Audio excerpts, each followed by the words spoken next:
सातुर्णा परिसरातील गजानन महाराज मंदिरात अतिशय भव्य दिव्य स्वरूपात तान्ह्या पोळ्याचं आयोजन करण्यात आलेलं आहे। युवा सेनेचे विभागीय सचिव सागर देशमुख आपल्यासोबत आहे। सागर देशमुख आणि त्यांचा मित्रपरिवारातर्फे अतिशय सुरेख असा तान्हा पोळा या ठिकाणी भरवण्यात आला आहे। परिसरातील बच्चे कंपनी सुंदर अशी वेशभूषा करून आपल्या बैलाला तितकंच सुंदर असं सजवून या ठिकाणी घेऊन आले आहेत। शेतकरी आत्महत्या रोका, बळीराजाला वाचवा, बळीराजाला मोठं करा, अशा विविध संदेश त्यांनी आपल्या देखाव्यांच्या माध्यमातून दिलेला आहे। या संपूर्ण आयोजनाबद्दल आपण सागर भाऊंकडून जाणून घेऊया। सागर दादा, किती वर्ष झाले या कार्यक्रमाचं तुम्ही आयोजन करताय आणि नेमका उद्देश काय? सातत्याने आम्ही या अशा विविध प्रकारच्या कार्यक्रमाचं आयोजन आम्ही करत असतो सागर देशमुख मित्र परिवाराच्या वतीने। यावर्षी हा जो आम्ही कार्यक्रम घेतलेला आहे, तुम्हाला सर्वांना माहीतच आहे की भारत हा कृषीप्रधान देश आहे आणि तुम्हाला माहीत आहे आपला शेतकरी असो, शेतमजूर असो, हा आज संकटात आहे। सोयाबीनला काय भाव आहे, कापसाला काय भाव आहे, तुरीला काय भाव आहे। आज पीक विम्याच्या संदर्भात शेतकरीची पिळवणूक होते। असे विविध शेतकऱ्यावर आलेलं संकट आहे, ते संकट कुठेतरी नाहीसं झालं पाहिजे। एक शेतकऱ्याला एक मॉरल सपोर्ट मिळाला पाहिजे आणि आजची पिढी जी कुठेतरी शेतीविषयक विषयाला घेऊन दूर सारत आहे, त्यांना कुठेतरी शेतीची माहिती व्हावी आणि एक आपल्या भारताची जी संस्कृती आहे तिथे कुठेतरी त्यांची एक अटॅचमेंट राहावी, म्हणून आम्ही या प्रकारचे विविध कार्यक्रम हे या माध्यमातून घेत असतो आणि त्याचाच ते स्वरूप म्हणून आज आम्ही हे तान्हा पोळ्याचं आयोजन केलेलं आहे। तुम्ही बघत असाल प्रत्येकाने आपापल्या पद्धतीने इथे वेगवेगळे बैलजोडी सजवून आणलेले आहे। प्रत्येकाने शेतकरी असो, शेतमजूर असो, असे विविध वेशभूषासुद्धा इथे प्रत्येकाने केलेली आहे। आमचं एकच त्याच्यामागचं उद्दिष्ट आहे की आजची जी जनरेशन आहे कुठेतरी एक सांस्कृतिक याला जपून ती समोर आली पाहिजे, आमचं त्याच्यामागचं उद्दिष्ट असं आहे। ह्या सगळ्या स्पर्धेसाठी परिसरातील नागरिकांकडून तुम्हाला सहभाग मिळतो, तर याच्यासाठी काही शुल्क आकारलं जातं का या स्पर्धकांसाठी, किंवा त्यांना कशा प्रकारचे बक्षिसं दिली जातात? नाही, हे निःशुल्क आहे, टोटली निःशुल्क आहे। आमचा प्रयत्न असा आहे की जास्तीत जास्त लोकांनी, जास्तीत जास्त विद्यार्थ्यांनी, जास्तीत जास्त मुलांनी याच्यात सहभाग घ्यावा, म्हणून आम्ही हे निःशुल्क ठेवला। सागर देशमुख मित्र परिवार हा स्वतः याचा खर्च उचलतो आणि प्रत्येकाला, म्हणजे आम्ही इथे कुठे प्राईज तर ठेवलं नाही, पण प्रत्येकाला सागर देशमुख मित्र परिवाराच्या वतीने काही ना काही एक काय म्हणतो आपण त्याला बक्षीस म्हणा किंवा एक प्रोत्साहनात्मक बक्षीस म्हणा, प्रत्येक इथे आपण विद्यार्थ्यांना देण्याचा प्रयत्न केलेला आहे। अतिशय छान असं आयोजन यांनी केलेलं आहे। बक्षीस जरी नसलं तरी विद्यार्थ्यांना प्रोत्साहन मिळावं, लहान मुलांना प्रोत्साहन मिळालं। आजची छोटी जी पिढी आपण बघतो की मोबाईलच्या खूप आहारी गेली आहे आणि तरी बरेच मंडळींचा इथे मला सहभाग दिसतो आहे।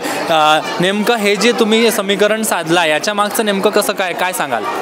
मोबाईल, तुम्हाला माहिती आहे की मोबाईल डिजिटल इंडिया या माध्यमातून, मोबाईलच्या माध्यमातून आजचा युवकच भरकटत चालला आहे। आजचा छोटा, तुम्ही आमचा घरचा आपला मुलगा असो, त्याला आज जेवणसुद्धा करायचं असेल तर तुम्हाला मोबाईल हातात द्यावं लागतं। तर मोबाईल आणि सगळी आपली जी व्यवस्था आहे ही कुठेतरी म्हणजे एक वेगळ्या मार्गाने नेलेली आहे। तो मार्ग सोडून कुठेतरी सांस्कृतिक कार्यक्रमाच्या माध्यमातून आपल्या भारताची संस्कृती जपायचं काम या माध्यमातून करण्याचा आम्ही प्रयत्न करत आहे आणि मला असं वाटतं की एक चांगला प्रतिसाद फक्त या कॉलनीपुरता नाही तर संपूर्ण अमरावतीतून आम्हाला मिळालेला आहे। पूर्ण अमरावतीतून आम्हाला फोन आलेले आहे आणि असे स्पर्धक आलेले आहे की ते फक्त एरियातलेच नाही तर अमरावतीतनं बाहेरून सुद्धा स्पर्धक इथे आलेले आहेत। धन्यवाद दादा, अतिशय छान तुम्ही माहिती सांगितली आणि अतिशय चांगला असा उपक्रम आहे जो गेले अनेक वर्ष या ठिकाणी होतो आहे, दरवर्षी होत आहे। तुम्ही पाहिलं मंडळी की या ठिकाणी अतिशय छान अशी मुलं, छोटी मुलं, अगदीच 4 वर्ष असतील, 5 वर्ष असतील मुलं आहेत, त्यांचे पालकसुद्धा आहेत। आपण दादांशी बोललो, पालकांच्या काही प्रतिक्रिया घेऊया। ताई इथे आहेत। ताई, किती वर्षांपासून तुम्ही सहभागी होता या स्पर्धेमध्ये? या स्पर्धेमध्ये मी 2 वर्ष झाले पार्टिसिपेट करते। याच परिसरात राहणं आहे तुमचं? हो। कोणता मुलगा आहे तुमचा, कुठे आहे तुमचं, तुम्ही एकदा घेऊन आलात, किती वर्षाचा आहे? हा 2 वर्षाचा आहे। अच्छा, ही जी सगळी सजावट आहे मग ही तुम्ही करून देता त्याला? हो। काय तुमचं इथे येऊन तुम्हाला कसं वाटतं, म्हणजे काय नेमकं सांगाल?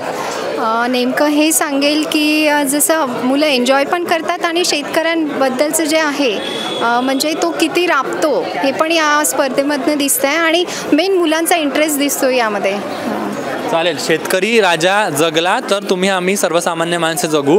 त्याचं जे काही राबतात ते राबणं लहान मुलांना कळावं म्हणून हा प्रयत्न ताईचा आहे असं त्यांचं म्हणणं आहे। आपल्यासोबत दादा आहे। ह्या स्पर्धेबद्दल तुम्ही नेमकं काय सांगाल, ह्या आयोजनाबद्दल काय सांगाल? श्री महारुद्राय भक्ती मंडळ श्री गजानन महाराज मंदिर संस्थान व विशेष सागर देशमुख मित्र परिवार नेहमी एरियातील परिसरातील नागरिकांसाठी काहीतरी एक अनुभव आणि अभिनव उपक्रम असा घेऊन येत असतात.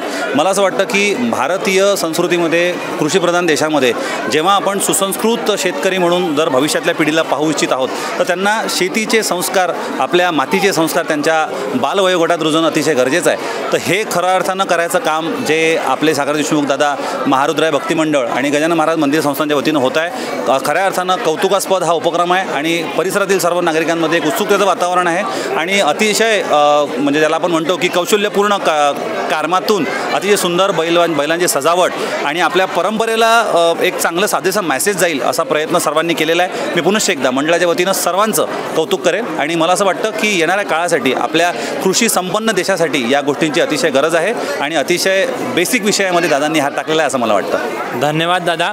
आज शेती बऱ्यापैकी आधुनिक झाली आहे. आधुनिक तंत्रज्ञानाची जोड शेतीला देऊन शेतकरी जास्त उत्पन्न घेऊ पाहतोय, पण बैल हा शेतकऱ्याचा कायम जिव्हाळ्याचा विषय राहिलेला आहे. तो बैल फक्त त्याचा पाळीव प्राणी नसून तो त्याचा खरा मित्र असतो, त्याचा घराचा सदस्य असतो. त्याच्या प्रति कृतज्ञता आम्ही दरवर्षी व्यक्त करत असतो आणि त्याचाच हा सण म्हणून पोळा आपण साजरा करतो आहोत. अतुल चव्हाण, मंडल न्यूज, अमरावती.